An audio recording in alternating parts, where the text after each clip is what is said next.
ओम श्री गणेशाय नमः। हे आँख वो जो श्याम का दर्शन किया करे, है शीश जो प्रभु चरण में वंदन किया करे। बेकार वो मुख है जो रहे व्यर्थ बातों में, मुख वह है जो हरि नाम का सुमिरन किया करे। हरे कृष्ण। दोस्तों, आज से आपको हमारे चैनल पर हर रोज माघ मास महात्म्य की कथा सुनाई जाएगी। दोस्तों, हिंदू धर्म में माघ के महीने को अत्यंत शुभ बताया गया है। ज्योतिष शास्त्र के मुताबिक पूर्णिमा पर मघा नक्षत्र होने के वजह से ऋषि मुनियों ने इस महीने का नाम माघ रखा है।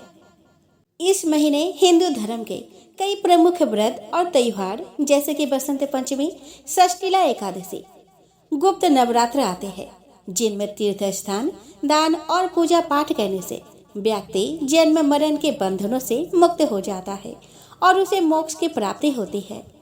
पद्म पुराण के अनुसार ऐसा कहा गया है कि माघ महीने में जप, होम और दान का विशेष विधान और महत्व है।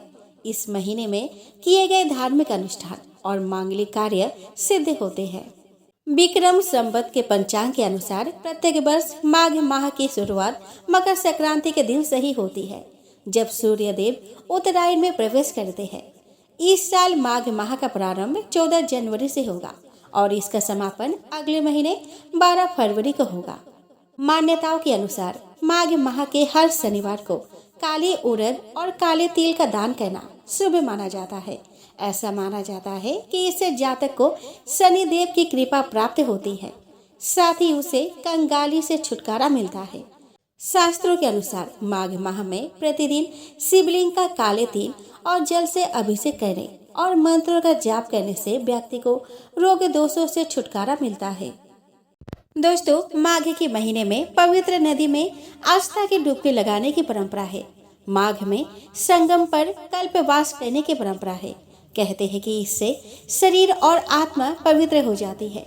पौराणिक कथा के अनुसार इसी माह में गौतम ऋषि के श्राप से मुक्त होने के लिए इंद्रदेव ने गंगा स्नान किया था, जिसके फलस्वरूप वह पाप मुक्त हो गए थे। दोस्तों, माघ महीने में खान पान से लेकर जीवनचर्या को लेकर भी खास नियम है। जानकारों की माने तो इस महीने अपने जीवनचर्या में कुछ बदलाव लाकर आप अपनी तमाम समस्याओं से छुटकारा पा सकते हैं।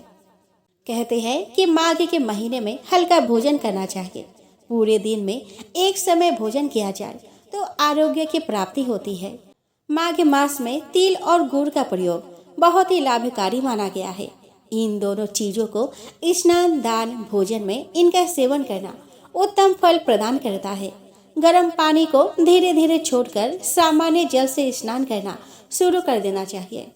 दान कभी भी किसी दबाव में नहीं देना चाहिए।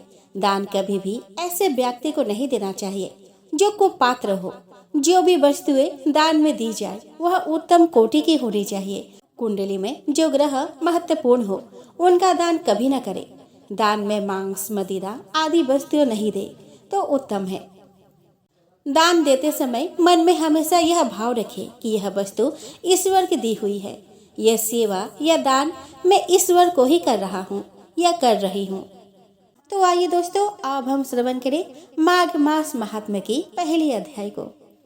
दोस्तों, एक समय श्री सूत जी ने अपने गुरु श्री व्यास जी से कहा कि गुरुदेव, कृपया करके आप मुझे माघ मास का महात्म्य कहिए, क्योंकि मैं आपका शिष्य हूँ।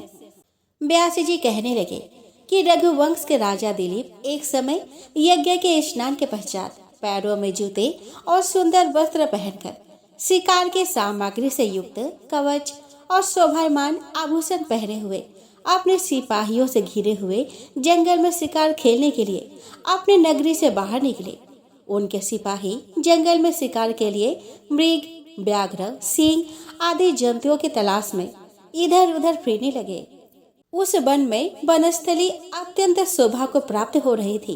कहीं कहीं मृगों के झुंड फिरते थे, कहीं गीदड़ अपना भयंकर शब्द कर रहे थे, कहीं गैंडों का समूह हाथियों के समान फिर रहा था, कहीं वृक्षों के कोटरों में बैठे हुए उल्लू अपना भयानक शब्द कर रहे थे, कहीं सिंहों के पद चिन्हों के साथ घायल मृगों के रक्त से भूमि लाल हो रही थी, कहीं दूध से भरी थनों वाली सुंदर भैंसें फिर रही थी। कहीं पर सुगंधित पुष्प हरी भरी लताएं वन की शोभा को बढ़ा रही थी। कहीं बड़े बड़े पेड़ खड़े थे तो कहीं पर उन पैरों पर बड़े बड़े अजगर और उनकी केचुलियां भी पड़ी हुई थी। उस समय राजा के सिपाहियों के बाजे की आवाज सुनकर एक मृग वन में से निकलकर भागने लगा और बड़ी बड़ी चौकड़ियां भरता हुआ आगे बढ़ा। राजा ने उसके पीछे अपना घोड़ा दौड़ाया, परंतु मृग पूरी शक्ति से भागने लगा। मृग कांटेदार वृक्षों के एक जंगल में घुसा और राजा ने भी उसके पीछे वन में प्रवेश किया, परंतु दूर जाकर मृग राजा की दृष्टि से ओझल होकर निकल गया। राजा निर्जन वन में अपने सैनिकों सहित प्यास के मारे अति दुखी हो गया। दोपहर के समय अधिक मार्ग चलने से सैनिक थक गए थे और घोड़े रुक गए। कुछ देर बाद राजा ने एक बड़ा भारी सुंदर सरोवर देखा, जिसके किनारे पर घने वृक्ष थे। इसका जल सज्जनों के हृदय के समान स्वच्छ और पवित्र था। सरोवर का जल लहरों से बड़ा सुंदर लगता था। जल में अनेक प्रकार के जल जंतु, मछलियां आदि स्वच्छंदता से इधर उधर फिर रही थी। दुष्टों के समान निर्दयी चित्त वाले मगरमच्छ भी थे। किसी किसी जगह लोभी के समान सियाल भी पड़े हुए थे। जैसे विपत्ति में पड़े हुए लोगों को दुखों को हरने वाली दानी पुरुष के समान यह सरोवर अपने जल से सबको सुखी करता था, जैसे मेघ चातक के दुख को हरता है। इस सरोवर को देखकर राजा की थकावट दूर हो गई। रात्रि को राजा ने वही विश्राम किया और सैनिक पहरा देने लगे और चारों तरफ फैल गए। रात के अंतिम समय में शुक्रों के एक झुंड ने आकर सरोवर में पानी पिया और कमल के झुंड के पास आया। तब शिकारियों ने सावधान होकर शुक्रों पर आक्रमण किया और उनको मारकर पृथ्वी पर गिरा दिया। उस समय सब शिकारी कोलाहल करते हुए बड़ी प्रसन्नता के साथ राजा के पास गए और राजा प्रभात हुआ देखकर उनके साथ ही अपनी नगरी की तरफ चल पड़ा, जिसका शरीर तपस्या और नियमों के कारण बिल्कुल सूख गया था, जो मृगछाला और बलकर पहने हुए था और नख, रोम तथा केश धारण किए हुए था। राजा ने ऐसे घोर तपस्वी को देखकर बड़े आश्चर्य से उसको प्रणाम किया और हाथ जोड़कर खड़ा हो गया।